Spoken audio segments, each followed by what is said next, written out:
Page 41, Adam and Eve or Christ is what I have. Okay, all right, so biblical understanding. That's right, that's right. Is this the same thing? Yeah. Okay. Dad went to get his, oh, There he it is. found us, okay. Let's see where we are. I'm trying to remember if we read Guthrie or not. Okay, I think there's someone here.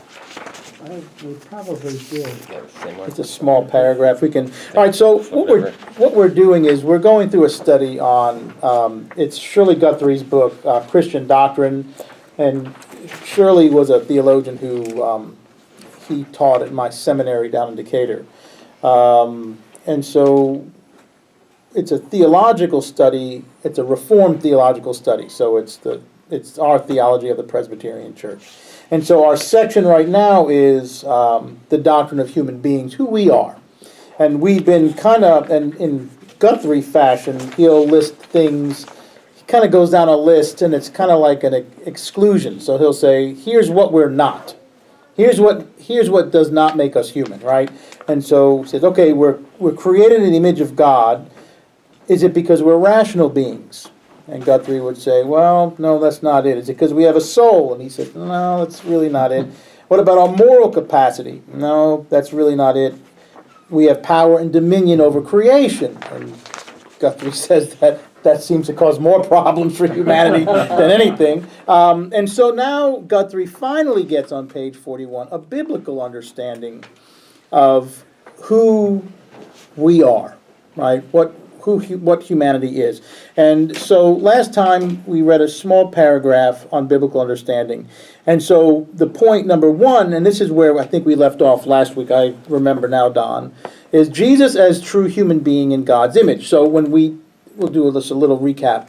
So when we think about what it means to be human and what makes us created in the image of God is Jesus. Jesus of Nazareth, right? So when we say, what's the example for us? Well, he walked the earth about 2,000 years ago. That's the only example of what it is to be a perfect, a pure human being, is the person of Jesus, right? So Jesus is also, it's kind of odd when you think, say that we're created in God's image, right? The Imagio Dei. But Jesus, so what we want to understand is, what does that mean? We study the life of Christ. That's what it means to be made in the image of God. So we say Adam and Eve or Christ, where do we see true humanity, right? And this is where we left off. And so when we look at the creation stories, and we say, okay, well, there we go. Man, woman in a garden, everything is good for about what? A half a page, right? It doesn't take long for, them to mess things up, right? And they mess things up pretty quick, right? And it seems to go downhill really fast, right? The wheels come off the wagon, and before long they're all kicked out. Or killing children. Yeah, I mean, what's Killing each it? other. It's like page 2, the first murder. I mean, it's like, it always makes me laugh when people say, we need to get back to the biblical days. And I'm like, really? I'm like, you think they're any much better than we are now? Stoning and... Yeah, right, stoning, and like, it's page 2, like, Cain says, oh, you don't like my sacrifice? Well, maybe you'll like if I sacrifice my brother. I mean, so it doesn't take long for humanity really to come off the rails. And like I said, it's like page 2. And so when we say Adam and Eve or Christ, it's supposed to be Adam and Eve. It's supposed to be within the whole creation story. It's supposed to be them. But it's not, because they didn't, right? They failed. And so when you read, I'm trying to think if it's Hebrews or Romans that talks about, and maybe it is Romans, I'm trying to remember, I always get these two mixed up on this point, where they talk about Jesus as the second Adam, and coming to redeem what the first had messed up. And when you think about Adam, right, the name Adam itself, right, Adam, come on, help me out, Suhail, because Arabic is so close to Hebrew. Adam means figure out. Do you know what that means? I thought you would know that. Bin Adam, Ben Adam is the son of Adam. right, or the Yeah. son of man, Yeah. Adam, right? And so it's really neat. It's a play on words almost. Adam means man, right, in Hebrew. And so, What is the first palindrome ever said? what's that? What is the first palindrome ever said? Oh gosh, I don't know. Madam, I'm Adam. Madam, oh madam? Madam, I'm Adam. Oh, madam, I'm Adam. Oh, yeah. The first words to Eve, you know, to start. Yeah, And the madam, palindrome I'm comes Adam. out, you know? Yeah, Awesome. yeah. Yeah. I've never heard it put that way, but yes, I would imagine so. So he says, it could be derived from Hebrew, Adam meaning to be red, referring to the ruddy color of human skin. Or from Akkadian Adamu meaning to make. Oh, To mimic. To me, Father. That's interesting. Yeah. It's So, also, so according to Genesis in the Old Testament, Adam was created from the earth by God. There is a word play in Hebrew. Adama means earth. So from the earth. got it, from the earth. From the earth, okay.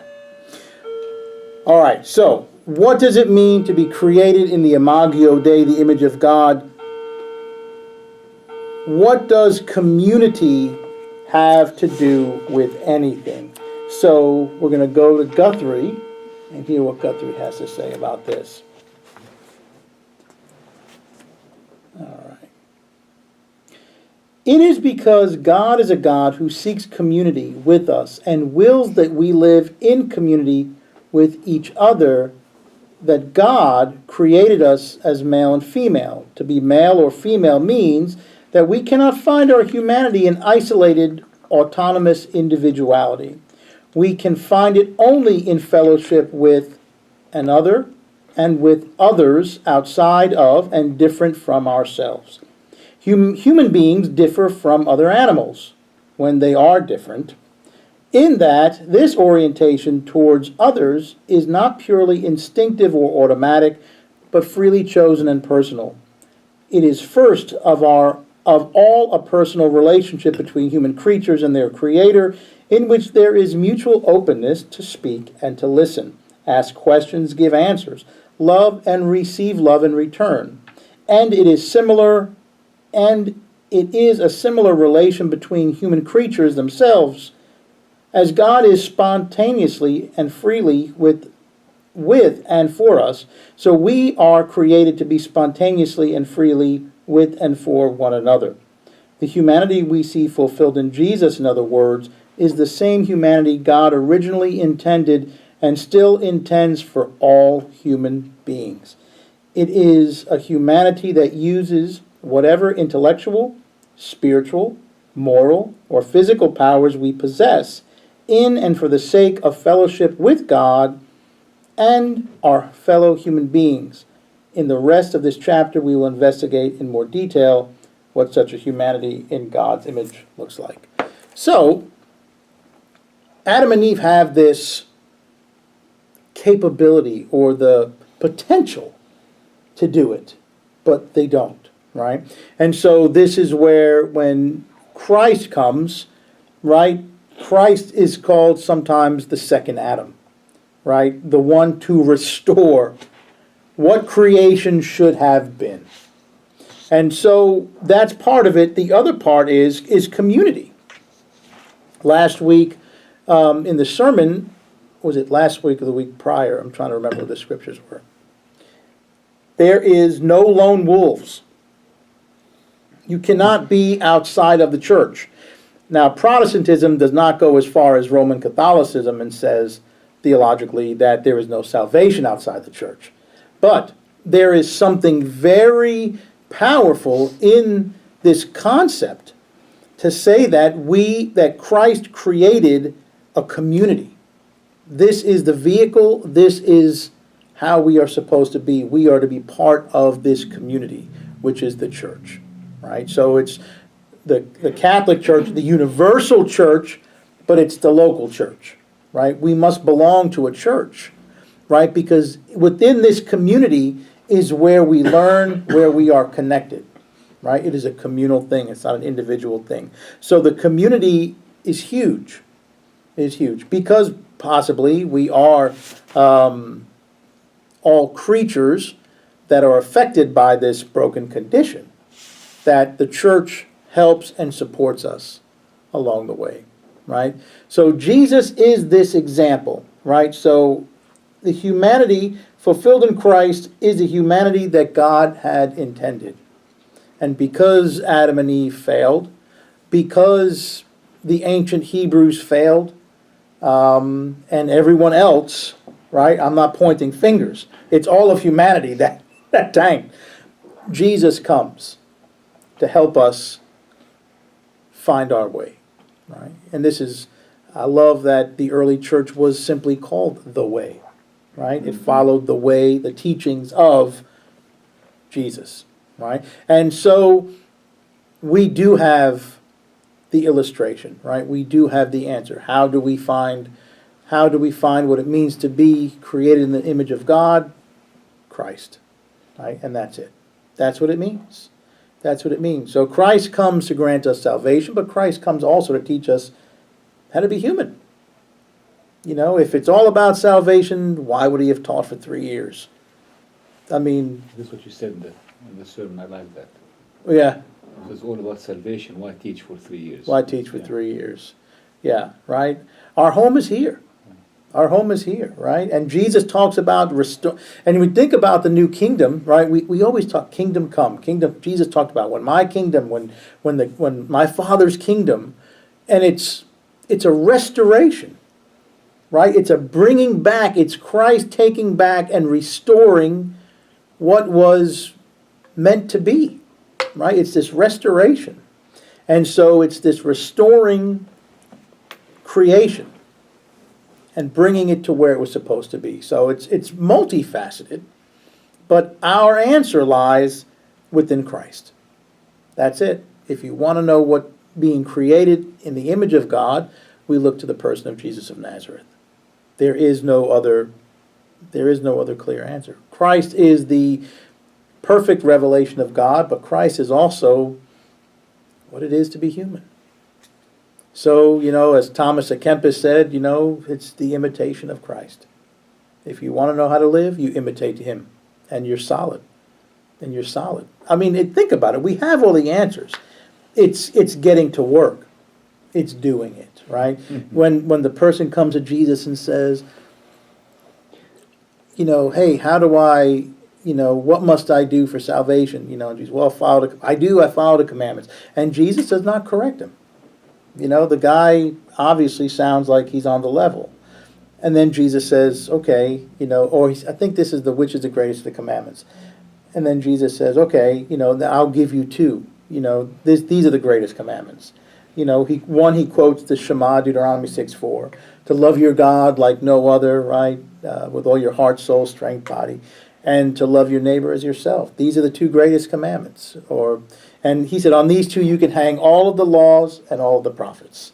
And you get this image of like a coat rack, right, and hangers, and you can just hang them all up there, and that beam will support, hopefully, your wardrobe. But it's this idea that we can do it. We can support it. We can follow. Jesus takes the 10 commandments and he reduces them into 2 and says, okay, just do these 2 things and you're golden.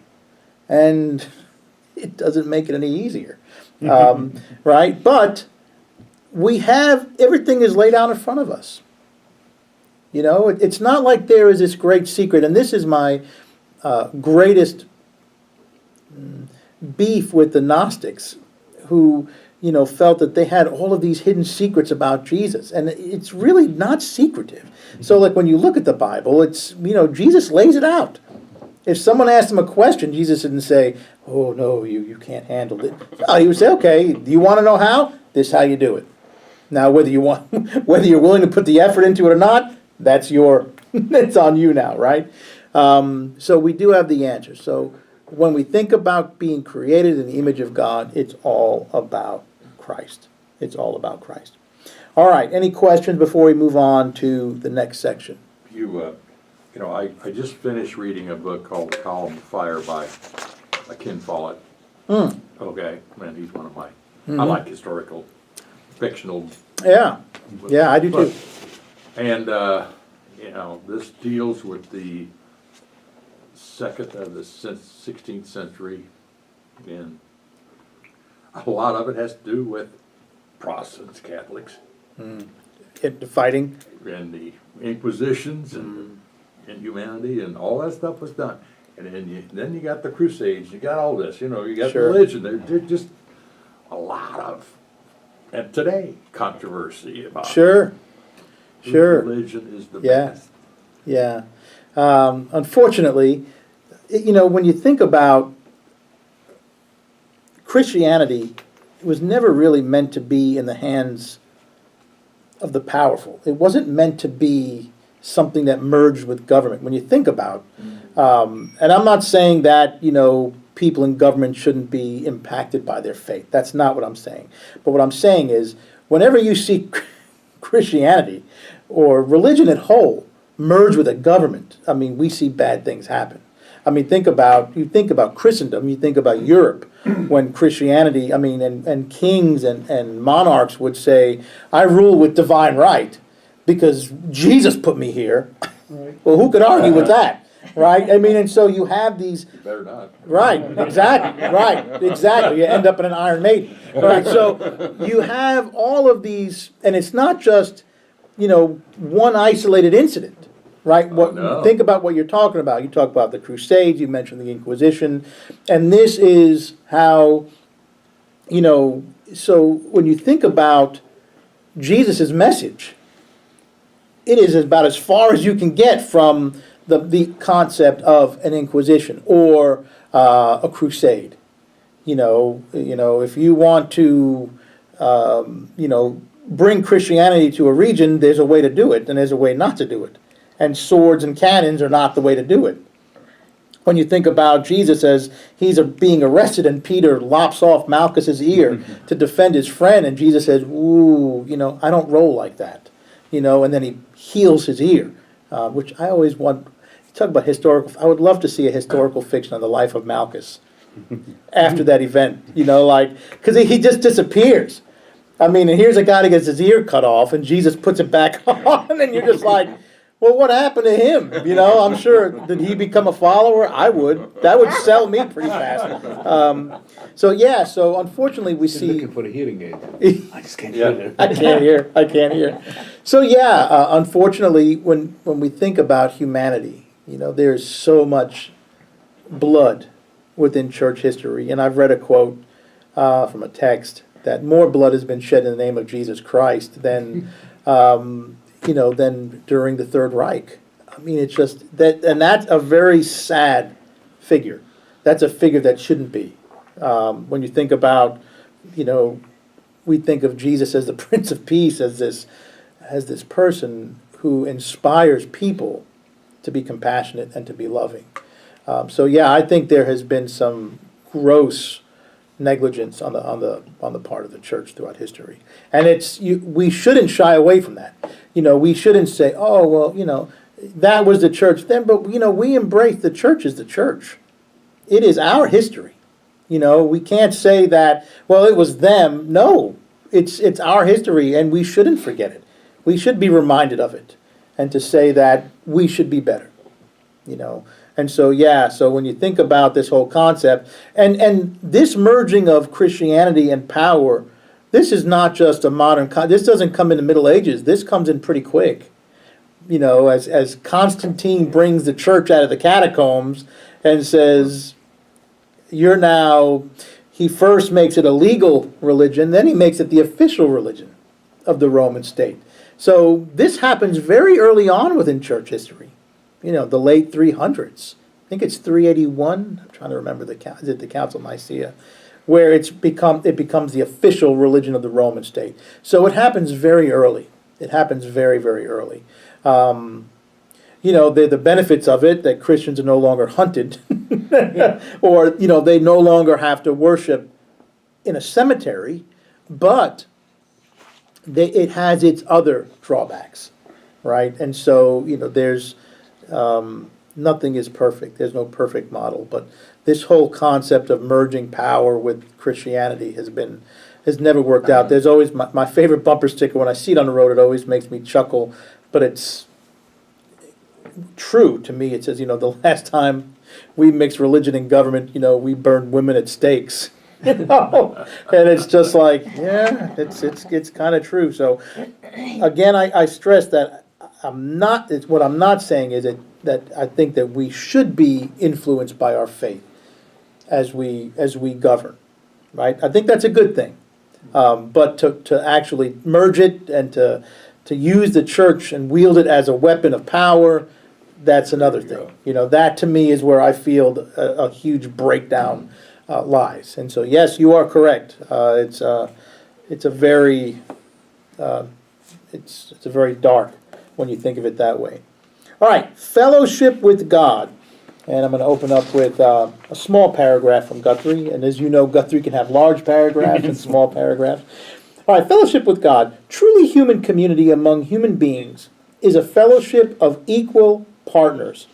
But human community with God is a partnership of unequal partners. A superior creator and inferior creatures.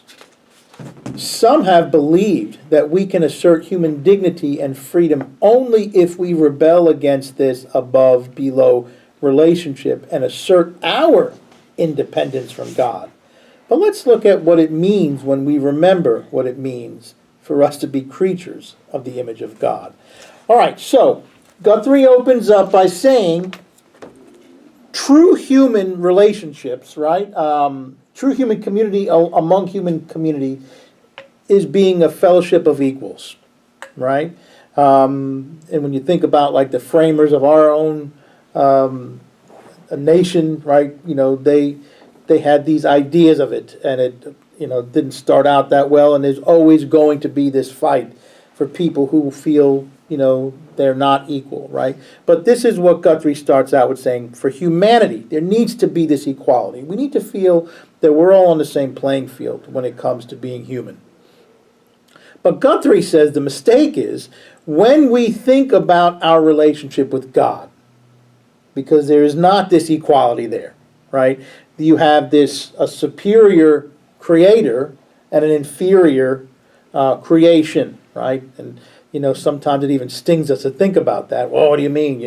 But there is this difference between the two. And I often talk about this when we talked about God's justice. Remember that chapter. In that, again, we like justice, we think about the woman with the scales, right? Justice, equal, right? You do a crime, your punishment should fit your crime, right? We think about our whole legal system. And then I always joke and say, but the woman always tips up her blindfold to take a look. But when we think about God's justice, totally different concept than our justice, right? Think about, and God's justice seems to work in both the Hebrew Scriptures and the New Testament. If you're here and the person who's being pushed down is here, God does this. Boom. God doesn't do this. Oh, you're equals now. Think about the Beatitudes. Perfect example. You were pushed around here, you will be elevated in my kingdom. Also, God is not a democracy. Democracy did not exist. It existed in the mind of Plato, in his thoughts, but there were no democracies. I mean, I think we were the first as a government, right? And so... It took all this time to get blacks and women to vote and become part of the Yeah, democracy. and with the democracy. Yeah. Yeah, so when you think about it, democracy, as in Plato's head, is a great idea. But even as Plato talks about the cycle of government, it doesn't stick around that often. But it's cyclical how governments work. When we think about God, it's a kingdom, right? We don't have a say. We work for the kingdom. So again, part of it is this disconnect because of our own worldview, and we're trying to understand a worldview that's very different than ours. I mean, think about it.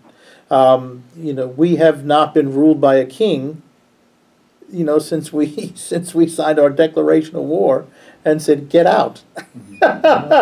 This is our piece of real estate, right? So, but when you think about the Bible, it is that, right? This is what the concept of, and this is how they understood life to be. And so for God, when it comes to this relationship between humanity and God, it's very different, right? We have to understand our role within this. And Guthrie says that with God, the partnership is unequal partners, right?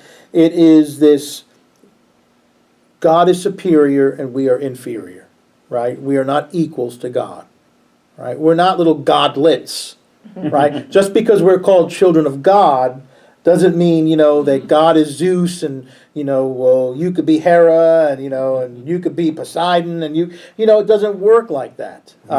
Speak for What's that? Mini-me. Yeah, mini-me's. You speak for yourself. That's right, that's right. And there are some who think like that, yes. So we are creatures of God, so our total dependence on God is needed, right? We need God. We must depend upon God. He's got some things here. Well, I'm a self-made person, right? I'm self-made. I'm sure you've heard that before. I've heard it, and I've probably thought it sometime in my life. But when you think about the person who says, well, I'm a self-made man or I'm a self-made woman. I built this from the scratch. It was me, me, me, me, me, me, me, me, me. And then, I didn't have any help. Okay. And then when you look behind it and say, well, where'd your health come from? How are you able to do this by yourself? And it's, as creatures that are created by God, it's the understanding that God has given us the abilities to do what we do, whether it be health, whether it be the right home life, everything. We are supported by God. It is God that gives us the abilities to rise above or to build something fantastic. And so I'm not saying this to lessen the fact that someone built something fantastic. I think that's great. That individual lived up to their potential and did something fantastic. But to think that we do anything on our own, void of God, we are not truly self-made if we believe that we are creatures of God, that we understand that God is here and that God is part of this plan, right? So none of us are truly self-made if we subscribe to God, right? God is the one who gives us the power, the ability, the situations. So we're really not. There's really no such thing as a self-made person. That God is here throughout this. And then I added here, stand on the seashore for a spell. And this to me, growing up in Tampa Bay, I would do this. You do it all the time. And it's my favorite time to do it would be at night when there's no one on the beach and it's really quiet. And you stand there and you're on this bed of sand and you look out into the vastness. For me was the Gulf of Mexico. And you can't see anything. But at nighttime you see the blanket of stars. You're standing on a beach with I don't know how many gazillion grains of sand there is. And then there is this humongous body of water and you feel that big. And you feel that big. And you realize that not only the universe, but this world can be a very big place. And that the universe is a big place. And that, we are but a grain of sand. And to me, it's a very humbling exercise, but I love doing it. It helps me put things in perspective of what it means to be a creature of God. And so that, I think, is an exercise. And I think there are other things that, people do to feel that you are part of something bigger than yourself.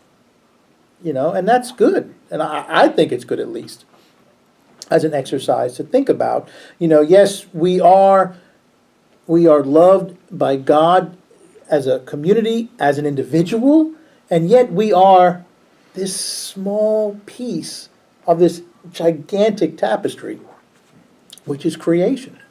And so to think about that that we are totally dependent upon God. Just think about how we are at the mercy of nature itself. Yeah, I mean, think of it that way. So when nature is calm and serene, it's absolutely stunningly beautiful. That same Gulf Beach during a hurricane is very different. You ain't gonna be standing on that beach looking at, oh, look at all the beautiful stars. Look at that gorgeous glass Gulf. No, I mean, you're going the opposite direction. You'll be flying on that. Yeah, you'll be flying on that. You'll be flying, you'll be hitting a hotel somewhere, and so it's this big, massive thing when we think of God's creation. And so in ways we can harness nature, and we can have it benefit us, and we can control it, but we really can't control it. And when nature is angry, it's angry. I mean, and of course I'm personifying it. I mean, it's not, alive, but sometimes it seems like it is. I mean, you think of those people on the large island of Hawaii right now, and their lives are turned upside down. It's sad, but it shows us how powerless, we are when it comes to nature sometimes. So when we think about that, then we think about the Creator, and we think about God, and that we are totally dependent upon God. We are, and we should be dependent upon God. So being created in the image of God, as Guthrie is now enforcing, does not mean that we are equal, even Stephen, with God. And yet, when you think about this beautiful thing that Jesus does, Jesus brings us on a level that we had never been before. Jesus calls us, think of some of the names that Jesus calls his followers. Friends. Brothers. Yeah. Jesus is allowing us into a place that is extremely intimate and that humanity has never seen before. We have been given access to God on a very personal level. As a friend, as a brother, as a sister, we think that we're called children of God. I mean, it's an amazingly beautiful thing. But it doesn't mean that we're equal. It doesn't mean that we're equal.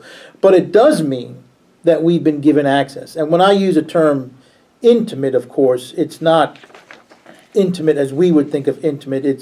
It's being given access to a close proximity. We think of like sharing a meal in the ancient world was a very intimate thing. You do not let people you hate, you don't invite to dinner. You don't say, come on over to my house and let's have dinner together as we recline at this table. You don't. These are reserved for close friends, for family members. That's why when Jesus is reclining at the table with the tax collectors and the teachers are like, surely he has no idea who he's eating with. Because if he did, he wouldn't be eating with them. And he knew exactly who these people were. He knew exactly who these people were. He understood that these people have been ostracized by their own community. He understood that they're, seen as the bad people. And Jesus continually reinforces this concept that the doctor comes for those who are sick, who are ill. That's why I'm here. I'm here to help.